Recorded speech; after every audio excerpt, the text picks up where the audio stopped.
मैं doctor GVN Ramkumar हूँ, consultant विट्रोरेटिनल surgeon, Vijayanagar, Indore, Madhya Pradesh.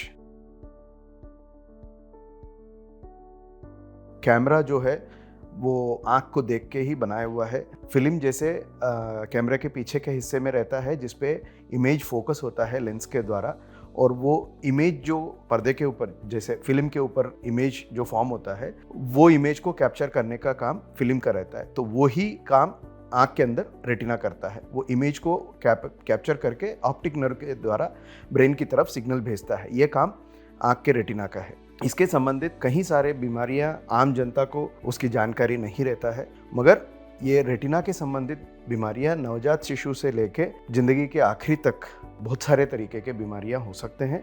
और उनमें से शुरुआत में बहुत बार यही होता है कि अचानक से दिखना बंद होना, एक आँख से या दोनों आँखों से अचानक से दिखना बंद होना बहुत बार आँख के पर्दे के संबंधित बीमारी होने की संभावना रहता है। डायबिटीज़ के कारण आजकल डायबिटीज़ के मरीजों की संख्या काफ़ी बढ़ चुका है। 30 से 40% पॉपुलेशन में तो डायबिटीज़ हो रहा है। उनमें भी 10 से 15% लोगों को डायबिटीज़ के कारण रेटिना में डैमेज, जिसको डायबिटिक रेटिनोपैथी कहते हैं, वो भी हो जाता है। ये डायबिटिक रेटिनोपैथी के कारण भी नज़र खोने वाले बहुत सारे मरीज आजकल देखने को मिल रहा है। और इसमें मरीज को तो अचानक से तकलीफ हुआ जैसा ही समझ में आता है, मगर आँख के अंदर जो डैमेज है डायबिटीज़ के कारण, वो धीरे धीरे से चलता है। और जिनके शुगर कंट्रोल ढंग से मेंटेन नहीं होता है, उनके लिए काफ़ी जल्दी ये आगे बढ़ने के भी चांसेस रहते हैं। इसमें शुगर कंट्रोल मॉनिटर करने के लिए सिर्फ खाली पेट या खाने के बाद का फास्टिंग या पोस्टप्रांडियल ब्लड शुगर चेक करने से काम नहीं होगा। एक 3 महीने का एवरेज कंट्रोल निकालने का एक ब्लड टेस्ट है, HbA1c बोलते हैं। यदि ये HbA1c टेस्ट को अच्छे से कंट्रोल में रखने जैसा शुगर को मेंटेन करेंगे तो शुगर की वजह से आँख के रेटिना में डैमेज आने से ज़रूर बचा सकते हैं। और जिनको ये डैमेज आ जाता है उसमें आँख के पर्दे के सेंटर पॉइंट पे सूजन आना, जिसको डायबिटिक मैकुलर एडिमा बोलते हैं, और दूसरा आँख के अंदर खून जमना या पर्दा खिसकना, ये चीज़ें होने की संभावना है कि पहले नॉन प्रोलिफरेटिव डायबिटिक रेटिनोपैथी करके एक स्थिति रहता है जिसमें शुरुआत के डैमेज होता है।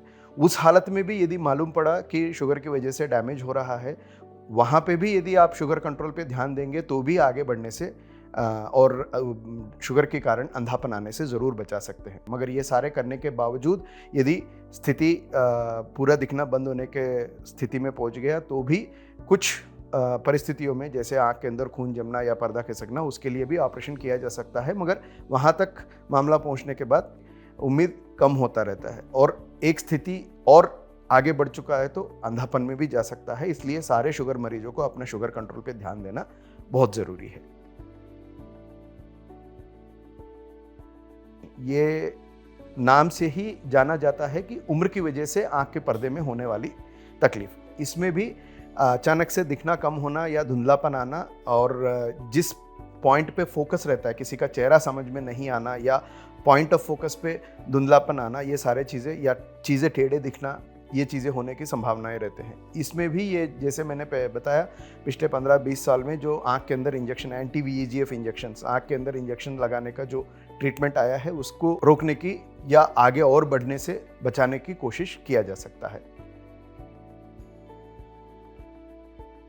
और एक और गंभीर बीमारी जो आँख के पर्दे के संबंधित होता है, रेटिनल डिटैचमेंट, पर्दा का अलगाव।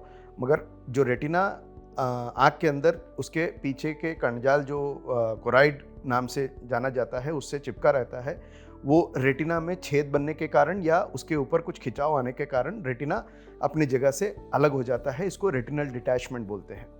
इससे भी अचानक से दिखना बंद होने का प्रॉब्लम शुरू होता है।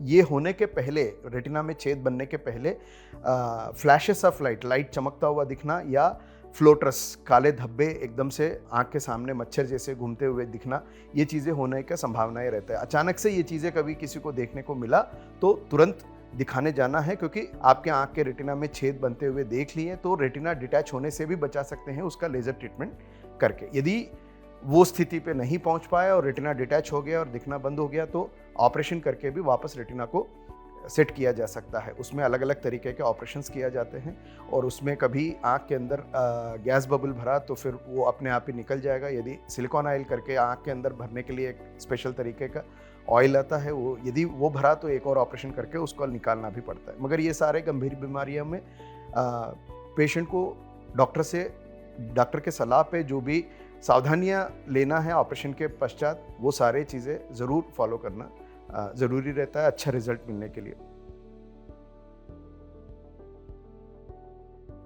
इसके अलावा नवजात शिशुओं में जब भी जल्दी पैदा हो जाते हैं, मतलब 8वें महीने पूरा होने के पहले बच्चा पैदा होना, इनमें आँखों के पर्दे के संबंधित खराबी आने की संभावना रहता है। रेटिनोपैथी ऑफ प्रीमेच्योरिटी बोलते हैं। जो भी प्रीमेच्योर बच्चा रहते हैं उनके आँखों की जांच, पर्दे की जांच, सिर्फ आँखों की नहीं, पर्दे की जांच महीना भर के अंदर होना चाहिए। यदि जिनके आँखों में ये खराबी आगे बढ़ते हुए नज़र आता है और ये क्योंकि एक बार ये एक स्थिति पार कर लिया तो ये ज़िंदगी भर के लिए अंधापन रह जाता है, इसलिए उस स्थिति में जाने से पहले ही उस बीमारी को पकड़ना आवश्यक है। और वो यदि पकड़ में आ जाता है, उसको लेज़र ट्रीटमेंट या आँख के अंदर इंजेक्शंस लगा के उसको भी बचा सकते हैं और अंधापन में जाने से रोक सकते हैं। Follow Center for Sight and post your queries to get answers from the experts.